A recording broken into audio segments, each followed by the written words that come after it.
โดยជាថ្លៃទឹកថ្លៃភ្លើងនិងថ្លៃសេវាកម្មផ្សេងៗសូម្បីតែម្ចាស់បន្ទប់ជួលក៏ទេមកគម្រាមដេវីតថានឹងប្រមូលលុយវ៉ាន់របស់គាត់គប់ចេញទៅក្រៅបន្ទប់ដែរប៉ុន្តែប៉ុណ្ណោះខាត់ស៊ូក៏បានទេមកឌៀមដាមរឿងម្ដាយរបស់គាត់ខំប្រឹងដើម្បីកូនរហូតដល់ស្លាប់ខ្លួនថែមទៀតពេលនោះដេវីតខឹងខ្លាំងណាស់ដែលសង្គមមួយនេះខូខើដាក់អ្នកក្រខ្លាំងយ៉ាងនេះមិនទុកផ្លូវឲ្យគាត់ដើរសោះម្ល៉េះហើយគាត់ក៏បានទៅជួបមិត្តភ័ក្តិរបស់គាត់ឈ្មោះ Doc ដែលជាអ្នកជំនាញខាង Cyberware ឲ្យជួយភ្ជាប់សារ Davis ឋានចូលទៅក្នុងខ្លួនរបស់គាត់ដំបូងឡើយ Doc អត់ព្រមទេព្រោះខ្លាច David ទ្រាំអត់បានព្រោះមានតែទាហានទេទើបមានកម្លាំងគ្រប់គ្រាន់ទប់ទល់ជាមួយនឹង Davis ឋានបានបន្តមកក្រោយពេល David ជជែកខ្លាំងពេក Doc ក៏ព្រមជាប់ឲ្យតែមានលក្ខខណ្ឌថាបើសិនជា David យំមកសុំបយគាត់ដោះចេញវិញគឺ Davis ឋាននឹងខ្លាចជារបស់គាត់ការវះកាត់ដាក់ Cyberware ចូលទៅក្នុងខ្លួនគឺមានការឈឺចាប់ខ្លាំងណាស់តែ David អាចទ្រាំបានបន្ទាប់ពីដំណើរ Davis ឋានដាក់នៅក្នុងខ្លួនបានជោគជ័យ David បានធ្វើដំណើរទៅសាលាដើម្បីជំរះបញ្ជីជាមួយនឹង Katsu មុនគេពេលទៅដល់ភ្លាមគាត់បានស្វាគមន៍ Katsu មកជឿនធ្លាក់ទៅលើកៅអីហើយក៏បានថែម្ដាយទៀតកុំឲ្យនិយាយច្រើនពេកពេលនោះ Katsu ទ្រាំមិនបានក៏ចេញក្បាច់ដែលវាប្រើការពីលើកមុនដាក់ David ម្ដងទៀតតែ David បានអត្ថវេ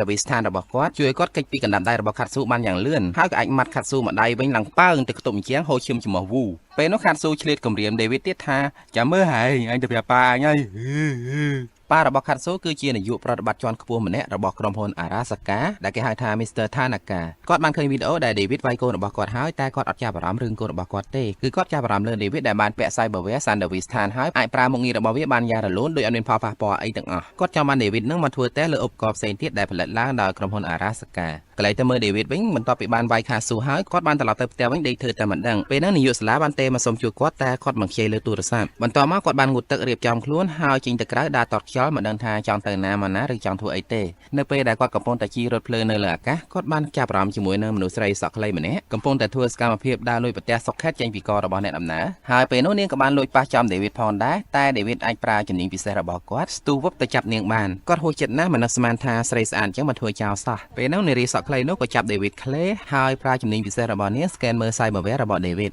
ក្រៅពីដឹងថា David ប្រើ Davis ឋានដែលអត់មាន serial number នាងក៏ប្រវត្តិ David សហការរកស៊ីជាមួយគ្នានាងបានប្រាប់ទៀតថានាងលួចតែពីបុគ្គលិករបស់ក្រុមហ៊ុន Arasaka តែប៉ុណ្ណោះបន្ទាប់ពីចរចាបាយភាគរយត្រូវៗគ្នានារីសក់ខ្លីក៏បានណែនាំខ្លួននាងថានាងឈ្មោះ Lucy ហើយបន្ទាប់មកពួកគេក៏ចាប់ផ្ដើមការងារ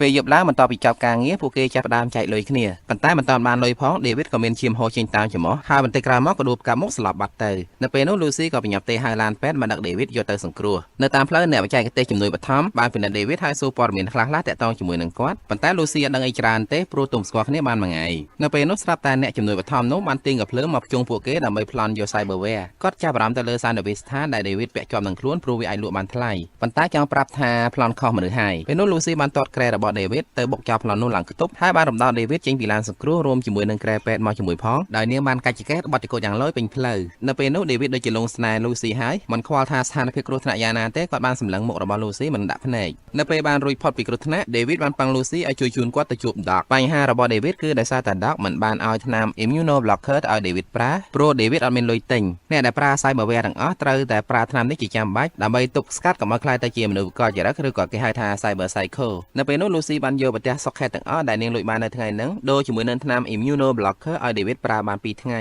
រឿងមួយទៀតដែលធ្វើឲ្យ Doc ភ្ញាក់ផ្អើលខ្លាំងណាស់ដែរគឺ David មានសមត្ថភាពអាចប្រើ Davis ឋានរហូតដល់8ដងក្នុងរយៈពេល1ថ្ងៃដែលជាទូទៅមនុស្សពេញកម្លាំងអាចប្រើបានតែ3ដងតែប៉ុណ្ណោះបន្ទាប់មក Lucy បាននាំ David ទៅស្គាល់កន្លែងស្នាក់នៅរបស់នាងដែលនៅទីនោះពួកគេបាននិយាយស្នេហ៍សនាគ្នាអំពីរឿងផ្ទាល់ខ្លួន David បានប្រាប់ Lucy ថាការដែលគាត់ចូលរៀននៅសាលា Arasaka គឺដើម្បីបំពេញក្តីស្រមៃរបស់ម៉ាក់គាត់ដែលចង់ឃើញគាត់ធ្វើការនៅក្រុមហ៊ុន Arasaka ហ្នឹងហើយនៅពេលដែល Lucy សួរថាក្តីស្រមៃផ្ទាល់ខ្លួនរបស់គាត់គឺអី David ឆ្លើយចេញទេព្រោះគាត់អត់ដឹងថាខ្លួនឯងចង់បានអីផងចំណែក Lucy នាងមានក្តីស្រមៃមួយគឺនាងចង់សន្សំលុយឡើងទៅរស់នៅលើឋានបច្ច័នសម្រាប់នាងទីក្រុង Night City ហ្នឹងដូចគុកអញ្ចឹងនាងចង់រស់នៅមានសេរីភាពជាងនឹងបន្ទាប់មកពួកគេនាំគ្នាពាក់វ៉ែនតា BD ទៅមើលឋានបច្ច័នទាំងអស់គ្នាវ៉ែនតា BD ហ្នឹងពេលពាក់ទៅធ្វើពួកគេមានអារម្មណ៍ថាបានឡើងទៅឋានបច្ច័នពិតៗសូម្បីតែពន្លឺថ្ងៃដែលចាំមកត្រូវពួកគេក៏មានកម្ដៅផងដែរនៅពេលនោះពួកគេបានលោតចុះលោតឡើងលេងយ៉ាងសប្បាយរីករាយជាមួយនឹងទំនាញភពបច្ច័នសប្បនិមិត្តដែលធ្វើពួកគេមានអារម្មណ៍ថាដូចនៅលើ ភពច័ន្ទពិតៗហើយពួកគេក៏អាចជិះ Moon Rover ដែលជាយានសម្រាប់បើកលើភពច័ន្ទផងដែរបន្ទាប់ពីលេងអស់ចិត្តហើយ Lucy បានប្រាប់ David ថា